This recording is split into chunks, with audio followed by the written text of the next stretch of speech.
Hello, ladies and gentlemen, back to you, children, adults, St. LA like. Welcome back to One Piece Pirate Warriors 3. And in the last part, we finished off Logtown. Logtown. And now we're on to the, this was the final part of, you know, the Chapter 1 section of this game. So now we're on to Chapter 2. Skull and Cherry Blossoms. We're now in the Grand Line, folks. Well, kind of. we're sort of in the Grand Line. We already went past like the beginning entrance of the Grand Line.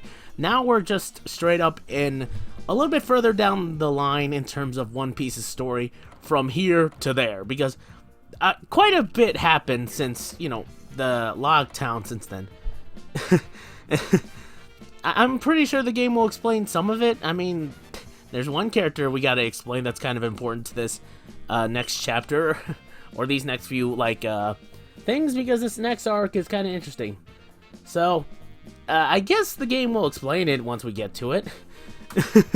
Hopefully. I'll talk about some of it when we get to it, but first, let me actually double check. Okay, just double checking I have everything there. Okay, so in the last part we played in, you know, the legend begins as, I think, Luffy, right? I believe so. Now we're actually getting into this next part, which is, you know, a snow-covered area, which should be interesting.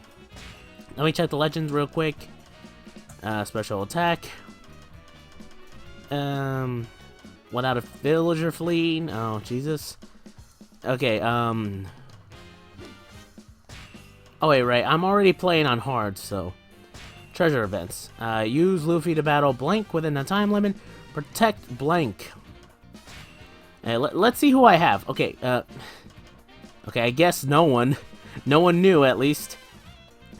It's kind of weird seeing that Usopp is the most rounded character here. You really need to upgrade your attack, Sanji. I gotta upgrade your attack.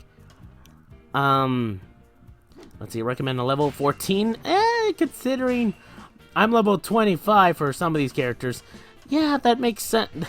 That seems a little overkill. But to be fair, with Luffy and the gang, they kind of were over-leveled when they entered the East Blue, especially a little bit early on in the Grand Line too. But now they're kind of on, they're going to be on par with some of the pirates around here. Sort of. It depends. Okay, let's see. I mean, I kind of want to do Sanji again, but his attack's not that great. And it says to use Luffy. So, maybe if I can do what Luffy needs to do, I can not do a second episode. Like, oh, I was able to clear the whole place out without having to use, Luffy again. But, you know, I'm pretty sure you guys have already seen him, so it's like, do you guys want to see Sanji again? Or Zoro? Because it's been a while since I played as Zoro. What's up? Eeny, meeny, eeny. Oh, you know what? I'm not gonna look. Okay, I'm not gonna look. Not gonna look for now, and then I'm gonna go eeny, meeny, miny, mo, catch a tire by the toe. Always let him go. My mother told me to pick the very best one, and you are it. Okay. We'll go in with Zoro. You know what? Just to make it, you know, just to actually do a whole second episode, might as well. Just double checking. Let me see. Sanji's attack. Okay, actually, I can upgrade Sanji's attack anyway, so. Hey, that's pretty cool. You know what? Yeah, it has been a while since I played as Zoro anyway, so. I kind of want to play Sanji in, but. You know what? Let's just go Zoro, whatever. Okay. Like, again, it makes the most sense to play as Luffy for all of these things.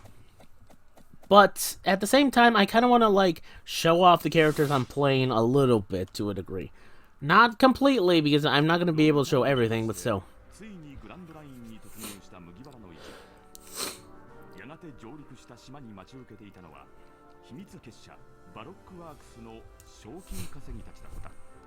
Well, actually, first they, well, you know, yeah, they did go to a, island which looked like a giant cactus. It was something like Cactus Island. No, it was some type of island with a large, like, bulbous mountains, and they look like cactuses because they had these little, from afar, they look like little pinpricks in them. Yeah, well, it turns out those were gravestones. Yeah, the town of, like, secret bounty hunters literally brings in pirates, and they're like, oh, come inside, we're so friendly, and then when they're drunk, they kill them, and then they bury their bodies on the mountains, which is why they look like cactuses.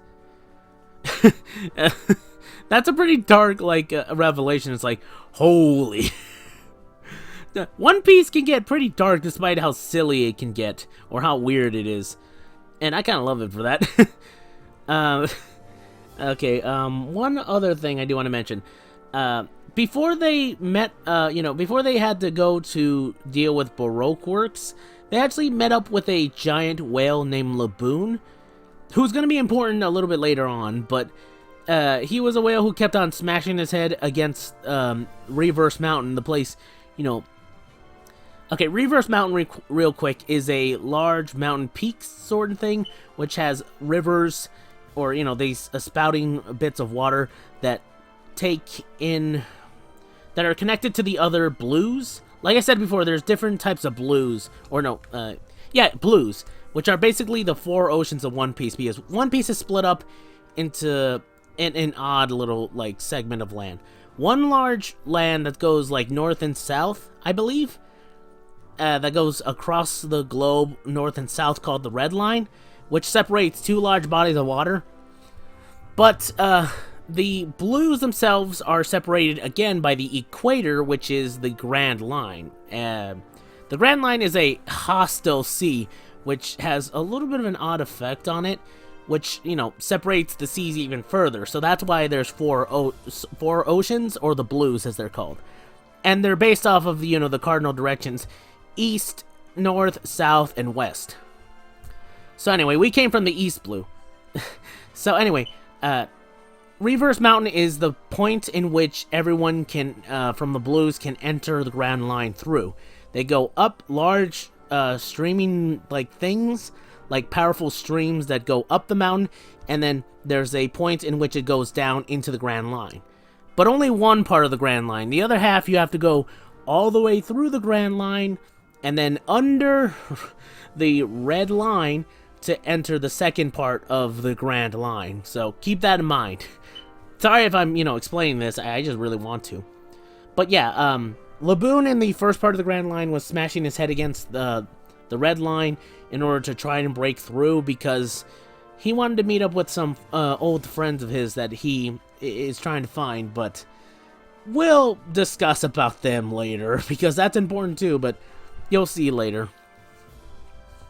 So yeah, and Laboon was being attacked by Baroque's works, who are going to kill him and, just eat his blubber, or just eat him in general.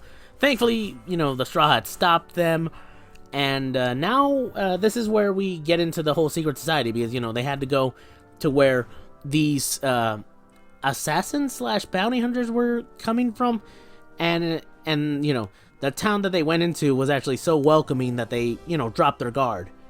Well, some of them dropped their guard. Some of them didn't. Very smarterly. Very smart of them to not, accept, an open invitation so easily.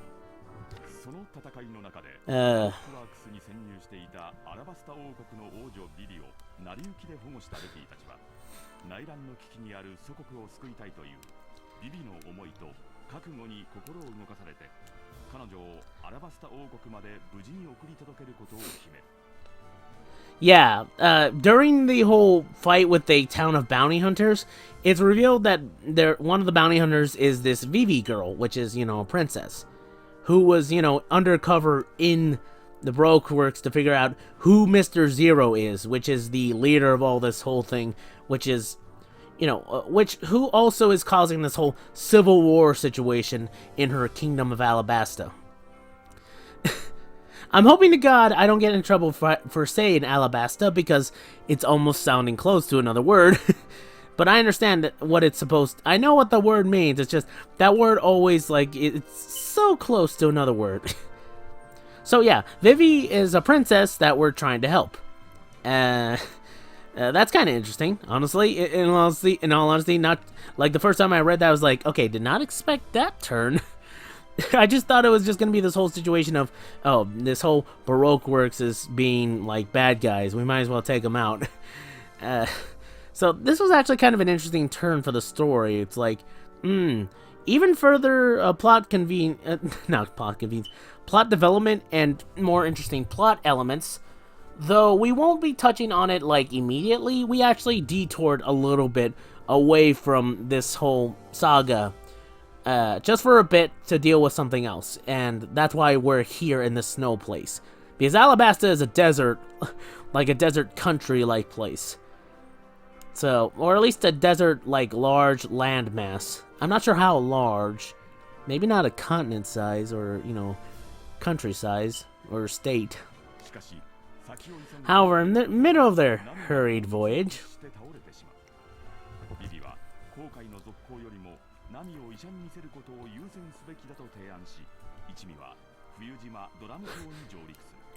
yeah, you see, the reason why Nami developed a fever was because she was bitten by a mosquito that was a prehistoric mosquito with a very, old disease that got her sick. And the reason why she was bitten by an old mosquito is because they went to an island where two giants were fighting each other. And this island had old, creatures, old dinosaurs and some other, prehistoric creatures that,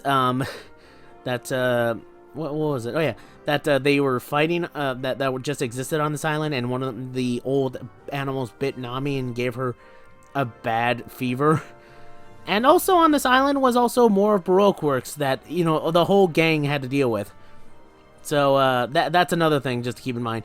It's not that, we won't be dealing with Baroque works throughout the, this whole arc thing. It's just currently for the Drum Island place, we don't really deal with Baroque works. We deal with something else.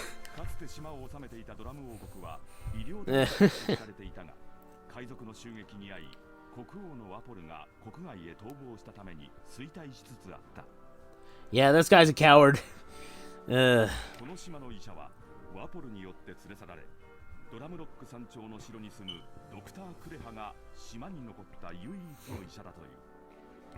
And man, was that a steep climb, steep hill to climb. Oh god, I'm just reminded of, Luffy climbing up the mountainside of this place. It's a steep mountain, and he had to climb up the whole thing while carrying two of his friends to get a doctor.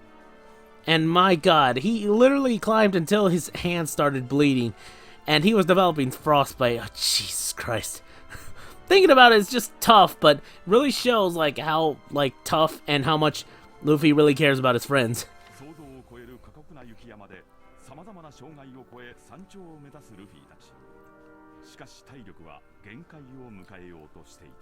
They also had to deal with large, big snow bear bunny things.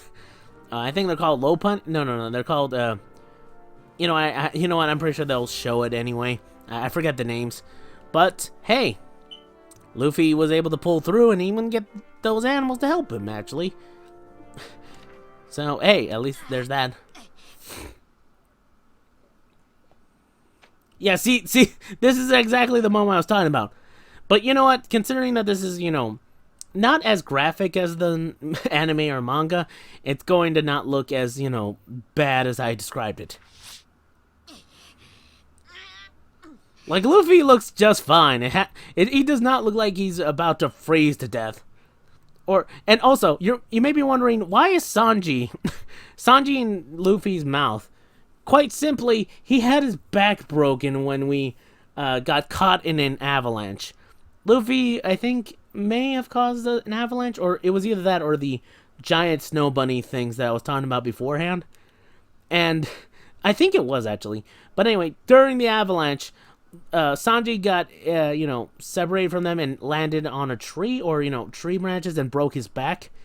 He got knocked out, but Luffy carried him and Nami up the mountain like this. Seriously, I love Luffy's character, and I gotta give him a lot of respect for trying his best.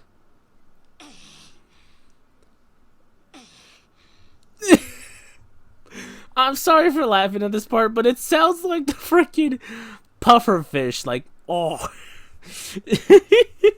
I'm sorry. I'm so sorry. Okay, maybe I'm not. But I'm sorry regardless. Jesus. This whole situation of him climbing was so, like so more, like, you know, like cringe-inducing in terms of, like, oh man, I really don't want to watch this because it seems kind of graphic in the anime, because literally, like, Luffy slipped one time on the mountainside, and it's like he was like sliding down it, but he kept on grabbing on, hoping to, you know, to not fall, and his fingers were just, you know, dragged across the rough mountain and left a trail of blood. It was like, that hurts just to think about too. You finally made it. Although you look a little bit better than you did in the anime or manga, my friend. Like, seriously, Luffy was turning blue, I think, in the anime, and he was just, his hands and feet were a little bit bloodied. So it's like, I have to give Luffy a massive amount of respect for doing this. Like, I would, like, wish I could do that for a friend, but, you know, I wouldn't be strong enough to climb a mountain, especially one that big. So, unfortunately, like, I would attempt it, but unfortunately not be able to do it. Medic! Someone call a medic! Oh yeah, and then this happens. It's like, oh come on, they just got here. I will admit, the fuzz on this character, or yeah, this character in general, is a little bit odd, but it's not that bad. It's a little bit odd in certain degrees, in certain shots.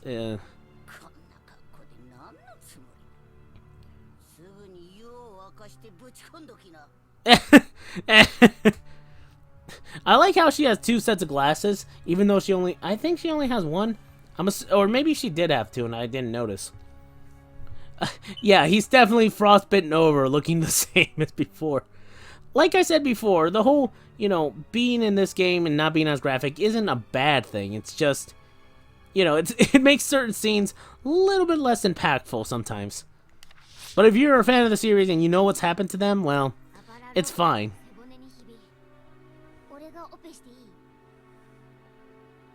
Okay, for Pete's sakes, please, lower. A pop-up came up. Should I operate? Chopper, I believe in your abilities of, you know, being a doctor and all that. And Chopper's the little raccoon dog. Oh god, he'd be so mad at me for saying that. Okay, Chopper is the one in the pink hat, just to state. Anyway, and maybe you should get him to, like, an actual, like, operating table before you actually, you know, give him surgery. Just my suggestion.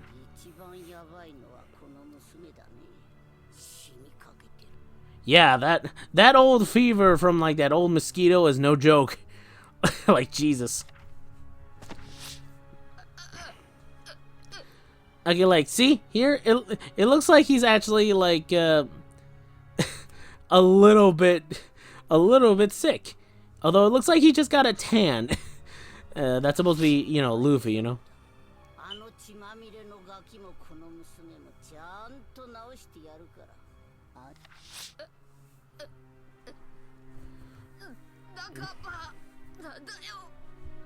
I think they got that mixed up there, maybe? I don't know.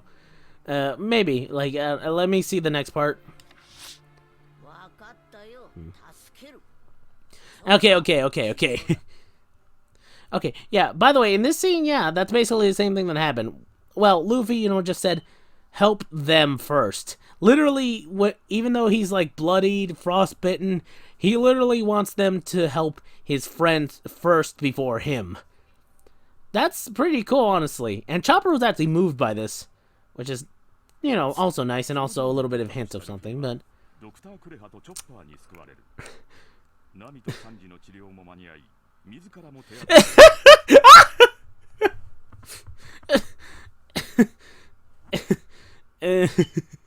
Yeah, they were pretty well done. Do you guys notice it? I'll give you a second. It's right next to Nami. Okay. I think what that's supposed to be is supposed to be like an IV drip, like a crude one made, except it has an axe as like the handlebar for it. Or maybe it's supposed to be like an ice pack thing that's supposed to be just above Nami's head. I had forgotten about something like this. Because you see, Kureha, I believe, I keep on forgetting how to pronounce her name, but Kureha here is a weapons nut. She has a lot of sharp objects that she throws at people. Like, I'm being serious, she has a lot of weaponry that she just has lying around. And you know what? I gotta give her credit for, making do with what she got.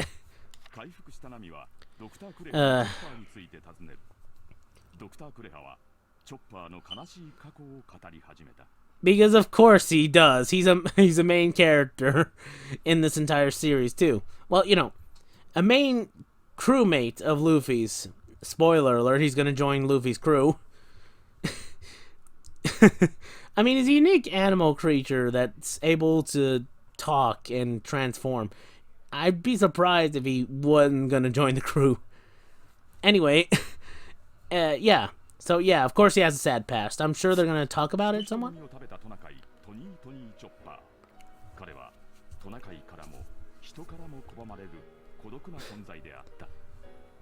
And his reindeer life wasn't that better either, apparently. Animals can be, like, cruel and dicks about it. Also, his name comes from someone who named him that, Tony Chopper. Although they just refer to him as Chopper, so you don't have to say Tony so many times. Anyway, as a reindeer, he had a blue nose on him, which led to 4 kids doing a dumb but slightly, like, ridiculous parody of Rudolph the Red-Nosed Reindeer, but with Chopper. Oh, God. Anyway, Chopper had a blue nose as a, regular reindeer, and that kind of got him, like, what's the word? Alienated by the other, animal reindeers, because he looked different. I guess they were able to tell. And after he ate the devil fruit, the human fruit, which turns him into a human, well, not completely for some reason. Because, all the other zone-type devil fruit users who, ate an animal-based devil fruit, when they turn into the animal that they become, they don't, they become the full animal, even though that, Chopper should have become a full human, but, you know what, it's a conflict thing, and it's supposed to be interesting. So I'm not gonna, be too harsh on this, because it's you know what, I'm gonna, not, look too into it, because it's a story element that's, supposed to, boost Chopper's sad story. Anyway, after eating it, and becoming, the hybrid form you can see right here, well, he was, literally kicked out of his herd, and then he tried to join up with the humans, but the humans thought he was a Yeti, because his human form does not look human enough, and he was then, chased away, so...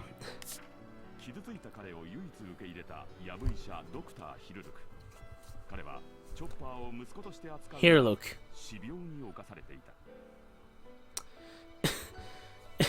Yeah, a person who finally cares about him has a fatal disease. Man, some of these characters in this series do not have the best of luck.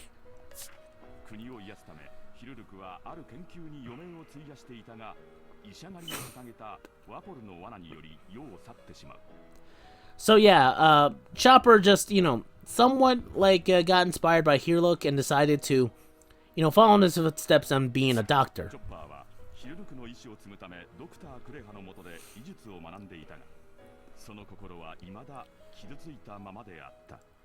I will say, though, just to, mention, one cool thing that they, one cool scene with Herelock is, done in that particular sequence. If you read the manga or anime, you'll know what I'm talking about. But what happens is that Herelock decides to go out with a literal bang and has a bomb strapped to him to try to take out Wapol, I believe. So he goes to the castle knowing that it's sort of a trap, although he thinks that, someone is hurt, so he's like, okay, I'm gonna go there, I know it's a trap, but if there's someone who's sick, if there really is someone sick, I have to heal them. But when he gets there and it's like, okay, good, it's a trick. No one is actually hurt. No one is actually sick. And that actually, like, causes people to go like, he came here because he wanted to help? And then Wapol was almost going to kill him, but then, you know, Heerlug was like, nah, you're not going to kill me. I'm going to go out the way I want to. So let me give a little speech. And the words he says are pretty dang cool. I love the words that Heerlug gives in his last few moments. It's about, like, you know, the concept of, you know, forgetting people. He says, like, hey, or yo, when does a person die? Is it when they die from an incurable disease? No. Is it when they drink a poisonous mushroom or, you know, shot in the heart? No, and no to either of those. It's when they're forgotten that they are truly dead. I love that quote. There's a lot of good quotes in One Piece, and that's one of my favorites. Okay, now we're back to the silly. After waking up, Sanji and Luffy decide to eat Chopper because he's a small animal.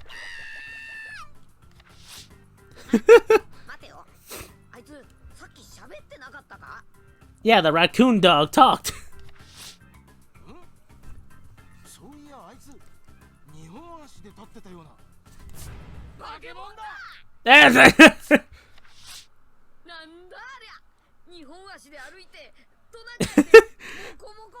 Okay, real quick to explain, I'm purposely calling Chopper a raccoon dog because he's always confused as one. And I know what you're thinking. Wouldn't it be a tanuki? And yeah, that's what he's called in, like, the anime or Japanese side of things. But I just want to say raccoon dog just to get people, like, even more mad. So yeah, they were chasing Chopper around trying to eat him for a bit, but now that they realized, oh yeah, he's a walking, talking animal, now they're discussing it, and Chopper's, like, upset because, like, oh, they think I'm a monster or a freak. And, well, this is what Luffy feels like. And he's talking about Chopper's ability to transform. Like I said before, Zone-type user, Devil Fruit users have the ability to transform into, well, technically 3 forms. It's their base form, whatever, you know, animal or thing they were before. Like a human, a reindeer in Chopper's case. And then there's the hybrid form, the in-between form, which usually is like a human mixed with an animal type of thing. Or in Chopper's case, for some reason this. You think a hybrid between a human and a reindeer would be bigger than this. But he's supposed to be marketable and cute. So, you know what? I'm not going to complain too much of that. And you might be thinking, well, maybe he's a kid. You know, maybe he's young. Maybe that's why he's short. Considering the time skip should have made him a little bigger, I'm not so sure that's the reason why he's so short. And anyway, sorry, I'm just laughing a little bit at that, thinking about it. Next is Chopper's human form, which is, well, zone type users. Final form is usually the animal or creature form that they're, you know, given, like, you know, a lion, tiger, or human in this case. So that's what they're talking about. He's like, how did he transform? Well, he has Devil Fruit. He's a Devil Fruit user. That's why. So how does Luffy feel about this?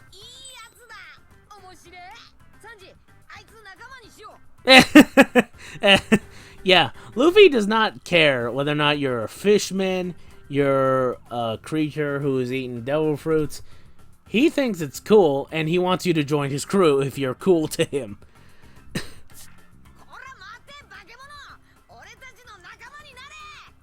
Okay, like, you know what? If you want him to join your crew, don't call him a monster. That's a sensitive subject to him.